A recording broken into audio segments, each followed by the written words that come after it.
Assam class. Last video में हमने partial derivative और चेन रूल डिस्कस किया था। ये उसी की कंटिन्यू वीडियो है और हम लोगों ने यहाँ पे इम्प्लिसिट फंक्शन को डिस्कस करना है। सही, मेरे पास मल्टी वेरिएबल फंक्शन है, टू वेरिएबल फंक्शन है F X Y equal to zero, मतलब as a equation two variable function को एज अ इक्वेशन ट्रीट कर रही हूँ।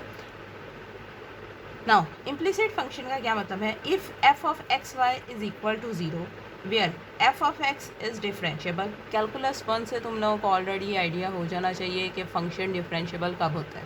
ठीक, सो हम लोगों ने कहा है कि अगर multi variable function, two variable function f of x equal to zero है और वो डिफरेंशिएबल हो और उसका derivative, partial derivative with respect to x non zero हो, then we can say that the slope of the tangent मतलब dy by dx is basically equal to minus partial fx over partial y. right? f का derivative which means f का derivative with respect to x partial derivative over f का derivative with respect to y minus sign साथ में आएगा। ये implicit functions का हम लोगों के पास फार्मूला है। सही, नीचे एग्जांपल है, find the slope of the tangent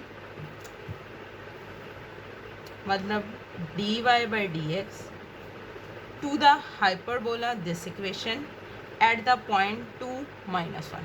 ठीक, अब अगर इसको मैं एज अ फंक्शन ट्रीट करूँ तो यहाँ पे टू वेरिएबल्स हैं, एक x एक y।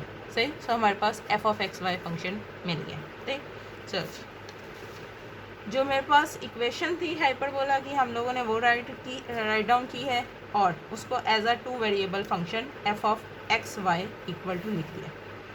सही, 9 इक्वेशन के दूसरी तरफ आ जाएगा तो प्लस माइनस में कन्वर्ट हो जाएगा। ओके जी, अब अगर मैं इसका डेरिवेटिव लेती हूँ with respect to x partial derivative. सही, सो 2x y कांस्टेंट है, डेरिवेटिव में से बाहर आ जाएगा, 4y डेरिवेटिव में से बाहर, x का derivative with respect to x equal to 1। Partial derivative लगा रही हूँ, y कांस्टेंट है x के हिसाब से, so this variables are zero. ठीक, इसी तरह से f का derivative with respect to y ये ज़ीरो है और ये ज़ीरो है, इन दोनों में हमारे पास आंसर एग्जिस्ट करेगा -4x -6y। ठीक, अरे जी, देन हम लोगों के पास स्लोप या इम्प्लिसिट फंक्शन का जो लास्ट डेरिवेटिव इक्वेशन था, slope of the tangent dy by dx which is basically equal to minus f of x f of y. सही, एफ ऑफ एक्स की वैल्यू पुट कर दी 2x minus 4y, f of y की value put कर दी -4x -6y। ठीक, यहाँ से 2 कॉमन आ सकता है, यहाँ से -2 कॉमन आ सकते हैं, हम लोगों ने वैल्यूज़ सेम कर ली, ये 2 और ये माइनस साइन आपस में कैंसिल हो जाएंगे, हमारे पास वैल्यू बची x minus 2y 2x plus 3y। ये स्लोप ऑफ द टेंजेंट हो सकता था उस सूरत में, मतलब ये तुम्हारे पास आंसर हो सकता था अगर तुम्हें ये पर्टिकुलर पॉइंट ना दिया होता।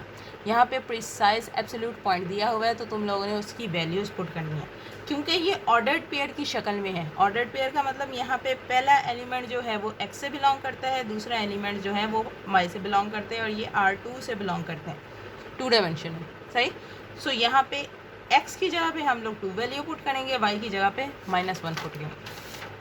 स्लोप के साथ मैंने यहाँ पे 2 -1 लिख दिए, जहाँ जहाँ x आ रहा था वहाँ पे 2 वैल्यू पुट कर दिए, जहाँ y आ रहा था वहाँ पे -1 पुट कर दिए।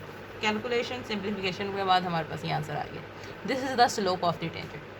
ठीक, इम्प्लिसिट फंक्शन के ज़रिए हम लोगों ने फाइंड किया। ओके जी, इसकी एक और एग्जांपल डिस्कस करते हैं। हमारे पास 2 मुख्तलिफ फंक्शन दिए हुए हैं इस वक्त, एक हमारे पास फंक्शन f दिया हुआ है, एक हमारे पास फंक्शन फाई दिया हुआ है। सही, दोनों की इक्वेशन इक्वल टू 0 है, मतलब इम्प्लिसिट फंक्शन है। ठीक, अरे जी, मैंने इक्वेशन ए को प्रूव करना है। ठीक, मेरे पास 2 फंक्शन हैं, एक फंक्शन एक्स वाई पे डिपेंड करता है, दूसरा फंक्शन वाई जी पे डिपेंड करता है, दोनों इम्प्लिसिट फंक्शन है हमारे पास और मैंने इक्वेशन नंबर ए को प्रूव करना है। सही, सो बेसिक इन्फॉर्मेशन अभी इस्तेमाल करते हैं, क्योंकि f of x Y equal to 0 है, मतलब एफ जो है वो इम्प्लिसिट फंक्शन है। अगर इम्प्लिसिट फंक्शन मानते हो तो जो डेफिनेशन पीछे हमने पढ़ी थी dy by dx basically minus f of x over f of y के बराबर आ जाएगा। सही, अगर ये नोटेशंस को थोड़ा सा मैं मॉडिफाई करके लिखूँ तो partial F by partial x, partial F by partial y. सही, इसमें अभी तक कुछ भी नहीं किया, जस्ट इस नोटेशन को दूसरी टर्म में लिखा है। सही, अरे जी, इसी तरह से दूसरा फंक्शन फाई का दिया हुआ था, phi of y is equal to 0 है, मतलब फाई भी एक इम्प्लिसिट फंक्शन है। अब इस पर भी फार्मूला लगाना है। अगर ओके कोई कन्फ्यूजन आ रहा है इसलिए डिटेल बता रहे हैं। F of x y second variable का फंक्शन, सेकेंड वेरिएबल का डेरिवेटिव ले रहे थे हम with respect to first variable.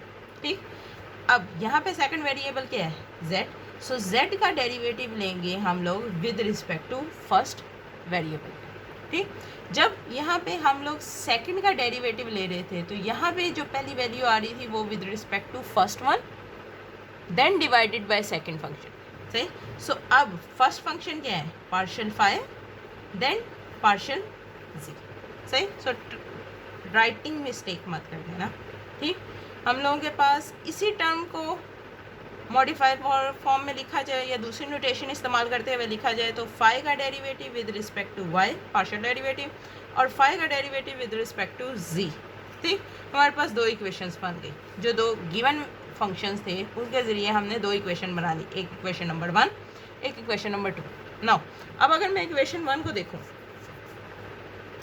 यहाँ पे partial F by partial y divide हो रहा है, यहाँ जाके डेफिनेटली मल्टीप्लाई होगा। यहाँ से मैंने इस चीज़ को किया, यहाँ पे ये वैल्यू डिवाइड हो रही थी, वहाँ जाके मल्टीप्लाई होने लगी। ठीक, सो हमारे पास इक्वेशन 3 बन गई, इसके यहाँ जाने से मेरे पास एक नई इक्वेशन बन गई, इक्वेशन 3। ठीक, इसी तरह से मेरे पास इक्वेशन नंबर 2 थी, इसमें भी ये डिवाइड हो रहा है, वहाँ जाके मल्टीप्लाई होगा हमारे पास इक्वेशन 4 का।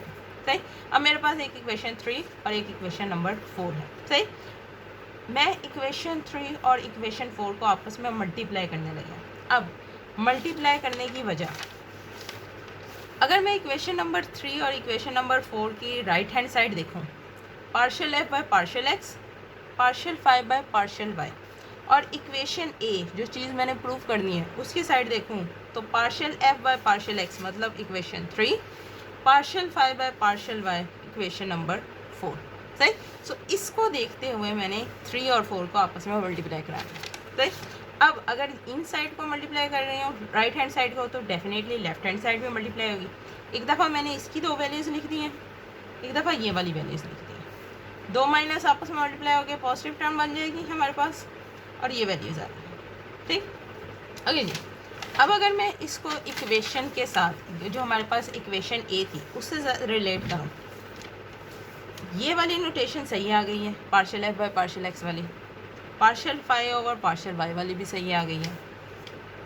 इसमें से मुझे चाहिए partial F by partial y, this one, partial phi by partial c, this one, और ये वाली जो टर्म है ये अभी बनानी है। सो दो चीज़ें जिनको मैंने नहीं डिस्टर्ब करना उनको एज इट इज़ मैंने ब्रैकेट में से बाहर निकाल लिया और जिसमें चेंजिंग लानी है उसको ब्रैकेट के अंदर लिख दिया। ठीक, ओके जी। अभी हम लोगों ने लास्ट वीडियो में चेन रूल पढ़ा था, z का derivative with respect to y, then y का derivative with respect to x। सही, यहाँ पे हमारे पास ये चेन रूल बन रहा है ऑर्डिनरी डेरिवेटिव का, कहीं भी पार्शियल डी इस्तेमाल नहीं हो रहा।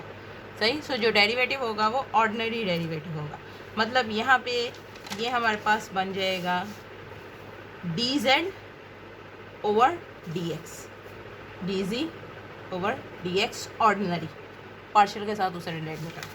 जैसे हम यहाँ पे वैल्यूज रिप्लेस करेंगे, हेंस प्रूफ है जी क्लास। Thank you.